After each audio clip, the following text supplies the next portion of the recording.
Hello, everybody. I hope you are well. I would like to really give just like a crash course now on the halachos of the 9 days. Not a very in-depth shiur, but just really as quickly as I can, just to go through it. Only because a lot of the halachos you need to know already from before Rosh Chodesh, and since Rosh Chodesh is Thursday night, I wanted to give people time already to get ready and prepare. So I'm just going to do a very quick run through of the halachos, and maybe if I have time, either before Shabbos or after Shabbos, I'll have, go into things maybe a little bit more in more detail. But as I mentioned in the last year, from Rosh Chodesh Av, which begins Thursday night, going into Friday or Shabbos. The halachos for Ashkenazim, anyway, the halachos of Avelus intensify. The halachos of mourning become more intense and more strict.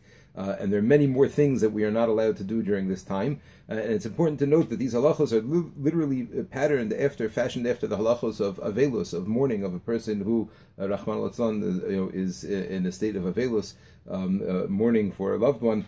So for this period of shloshim, etc., these are the halachos that apply during the 9 days. Okay, so it applies for a few different areas. What we buy has to be different during this time. What we purchase and what we buy. Home improvements and taking care of our house is different during this time.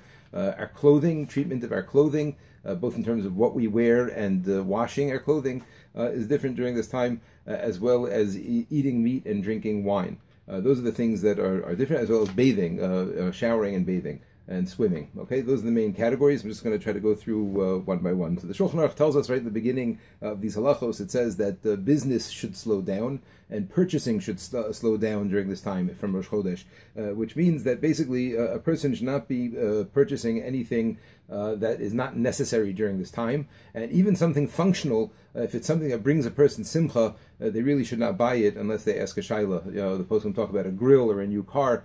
Even without a shechianu now, in other words, until Rosh Chodesh, saying a shechianu is a problem. But from Rosh Chodesh and on, really, you should only be buying things that you need to be using during this time, and even then, not things that bring you simcha. Rav Moshe has a tshuva about a bookcase. He says you can't bring a bookcase in during this time because that's something a person's happy when they get it in. Likewise, the Shulchan Aruch tells us that during this time, a person has to slow down home improvement and building.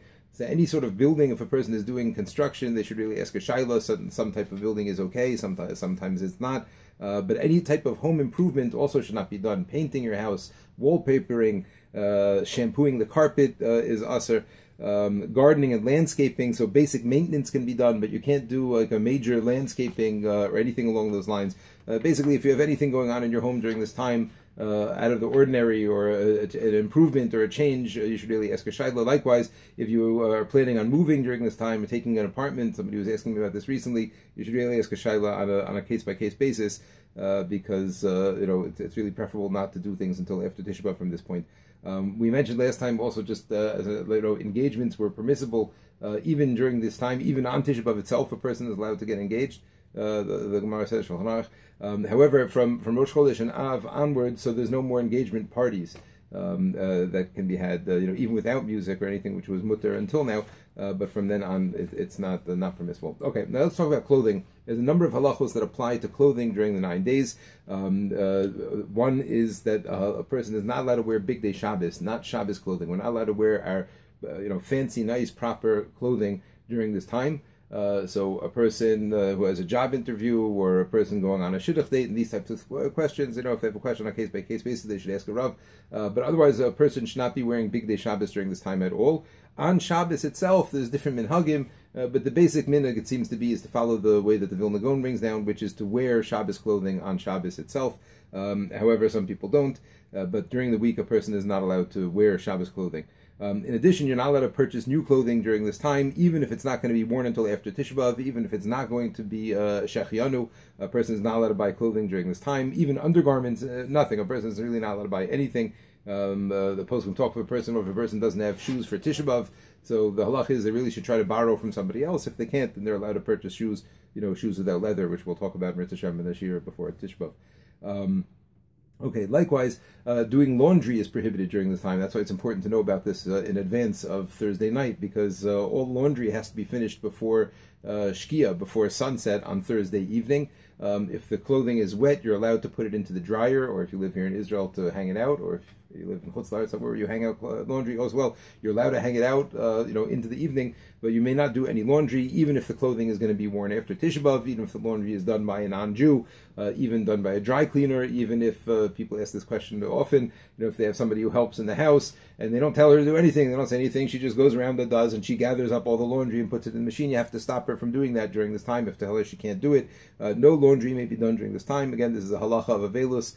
It can't be done. The only situation is if laundry was given to a non-Jew before Rosh Chodesh, like let's say you gave in clothing to the cleaners before Rosh Chodesh, and they do it during the 9 days, you're allowed to pick it up afterwards. You're allowed to pick it up after Rosh Chodesh. Now, not only is this referring to clothing, but also linens, tablecloths, towels, all of those things.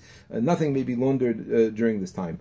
The few exceptions are spot cleaning. If a person gets a stain on their clothing and they want to just wash out a small stain, that is permissible to do. Children clothing is mutter. The poskim say the children that are at the age that basically every single day their clothing is completely dirty and changing. Certainly until 8 years old, 9 years old or so, 10 probably more, depending on the kid. So that clothing you're allowed to wash, but also just on a as needed basis. You're not allowed to fill up a load with all sorts of other stuff. You can only make a load of that children's clothing and wash it.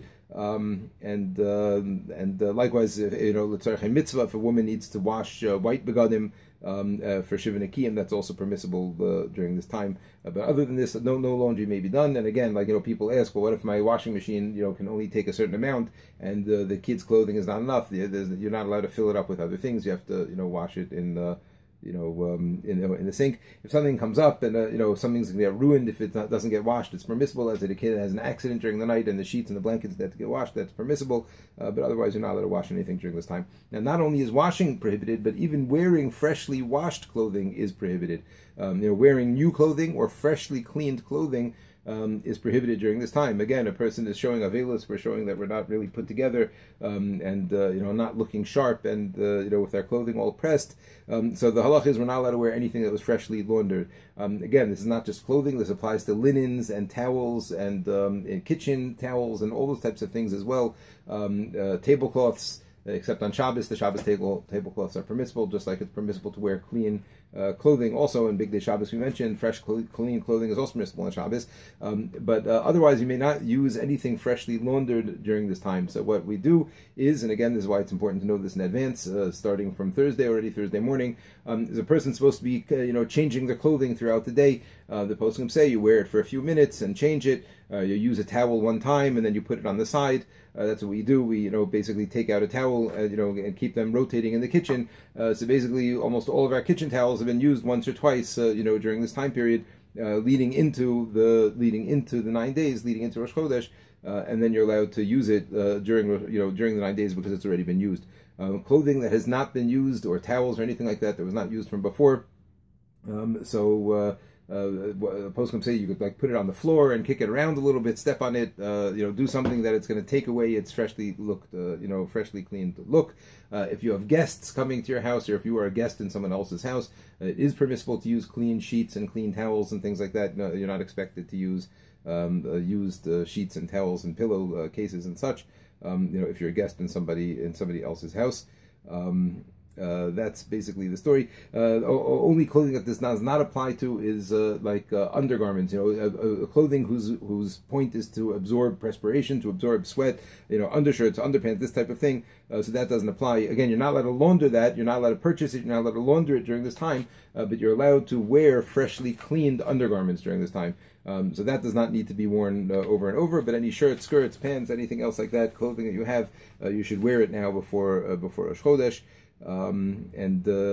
Again, for Shabbos we are allowed to wear clean clothing. However, the minhag is that for linens and new clothing, we still don't use clean linens or new clothing on Shabbos. Okay, let's talk about eating meat and drinking wine. So then also, there's an idea we have in the Torah that meat and wine are things that bring a person simcha. These are considered to be food items of simcha. And also they remind us of the karbanos, that were stopped because of the destruction of the Beis Hamikdash. So the halacha is we don't eat any meat or wine or grape juice at all during this time period, with the exception of Shabbos. This applies to meat, it applies to chicken, fowl, anything along those lines.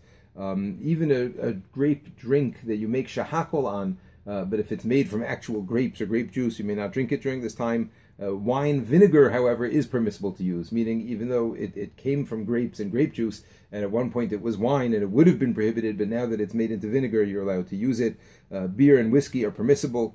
What about using it as an ingredient, like using grape juice or wine as an ingredient? So the halacha is like this: if you put in enough wine that in the meatballs or in the whatever, well, it won't be meatballs, let's say whatever it is, in the penne alla vodka, whatever it is, that you'll taste the wine, you'll taste the grape component, so then you're not allowed to use it. But let's say it's just like a dash of wine, or so whatever you do with wine, not a swig into a thing, I don't know, whatever it is you pour of wine. So it'll add a flavor to the food, but you won't taste that there's grapes there. You won't taste the wine, so that is permissible. When it comes to Havdalah, so the halacha is as follows. Basically, it's probably best just to use grape juice, and just the person who says Havdalah should drink it, and nobody else should drink it. There is a halacha like this, that if you have a child that is the age that's old enough to make brachos, but young enough to not understand the Churban Bayis so well, like they say, like a 6-year-old, maybe a 7-year-old, depending on the kid. So then maybe it's better to make Havdalah and let the kid drink. That's one minhag that people do. Another minhag is that people make it on beer. They'll make Havdalah on beer or on whiskey or something. Halacha l'maisa, the poskim say you could just make it on grape juice, like you would, but just drink the requisite amount and not more, and nobody else should drink from the cup. Nobody else should have. Okay, when it comes to meat, the halachos are, only if there's actual meat present or food that was cooked with actual meat. Meaning, let's say if you have cholent, leftover cholent from Shabbos, you're not allowed to eat the potatoes or anything else that was cooked together with the meat. Or if you have whatever, what it's called, that Chinese thing with pepper steak. Yeah, pepper steak. So you can't eat the peppers that were cooked with pepper in a pepper steak dish. However, food cooked in a fleishik pot is permissible. The poskim say that that tasting food on Erev Shabbos you really shouldn't do. You shouldn't swallow. If possible. Giving children to eat food on Erev Shabbos, let's say giving them chicken and meat and stuff like that on Erev Shabbos, because that's what you have around very often if you've got little kids. So going into Shabbos, the only food that you have available to feed them is the Shabbos food, which is fleishik. So the poskim say, if you're giving them their Shabbos meal before Shabbos, this is what they do every week before Shabbos, it's part of their whole Shabbos chavaya is this food, so then it's permissible. And you can give it to them, a little bit before Shabbos if they're not going to stay up for the meal. But otherwise, it's better not to give them food and wait, have them stay up for the Shabbos meal and eat then. If a person takes early Shabbos, certainly they're allowed to eat meat during that time period. That's that. For Rosh Chodesh this year, there's two Shabboses now we have, but for Rosh Chodesh it's mutter to have meat. But when even past Shkia, but you have to stop when you stop Shabbos, but certainly not when it comes to Tisha B'Av, which we'll talk about that next week. Shabbos leftovers are not permissible. Even though it was mutter to eat it on Shabbos, you're not allowed to eat it afterwards. And this year we have the whole week in between, so you have to try to cook on Shabbos the right amount and then freeze the rest. Otherwise you're gonna have a problem. Just in terms of freezing food on Shabbos, if anybody's interested. So the halacha is you're not allowed to take something from the refrigerator and put it in the freezer, because then it's clear that you're freezing it to use it for after Shabbos. But they say that if you're clearing the table anyway and you're packaging and putting away stuff, and it's just a matter of putting it in the fridge or putting it in the freezer, then you're allowed to put it in the freezer. So if you find that you've got a lot of leftover meat, this Shabbos, you should try to freeze it. That's just a little bit of advice. Okay. When it comes to a siyum, the halacha is that at a siyum a person is allowed to eat meat. The people that attendance at a siyum and at a bris milah, okay, if that comes up, so you can go or ask a shayla, whatever the case is. Okay, that's it when it comes to eating meat and drinking wine. It's very important just to remember these things, because sometimes we eat things without thinking about it and realize what it is. Okay, finally we have the halachos of bathing. A person's not allowed to swim or bathe for pleasure during this time. Even in cold water, to go into a cold swimming pool or something like that is prohibited, and you're not allowed to do that. If a person is bathing for cleanliness, so the poskim say like this, since the gzeira is not that a person has to be dirty, the gzeira is a person is not supposed to enjoy bathing. So a person is allowed to shower off for cleanliness as long as it's not an enjoyable shower. So what does that mean? It means that if a person enjoys, like, a strong hot shower, so they're not allowed to make the water so hot. They should make it just at the temperature that they're like okay to go into the water, but it shouldn't be enjoyable. And likewise, a person shouldn't like stand in the water and enjoy the water and enjoy the shower. They should go in and clean themselves, use soap if they need to, and leave, and that's it, and not not enjoy their time in the shower. Rav Moshe held that to get ready for Shabbos, a person is allowed to shower with hot water and with soap and shampoo, as usual. And in general, that's the minhag that's accepted in America. Otherwise, if a woman has to go to the mikveh, she's allowed to shower and do everything as she normally would. But otherwise, a person is not allowed to, certainly not to swim, for enjoyment. If a person needs to swim for health purposes, they should ask a shaila on a case-by-case basis. Otherwise, no bathing should be done. Otherwise we spoke about cutting hair before. Cutting nails, also shouldn't be done during the 9 days. Post Kamselach of Shabbos, you're allowed to do it, but this year, since it's Shabbos, right now, so a person should try to do it before, and not cut nails during this time. Okay, that's a very brief crash course. God willing, I will have time to speak about Erev Tisha B'Av and the halachos of Tisha B'Av itself in the coming days. Okay, hope you're all well. Bye bye.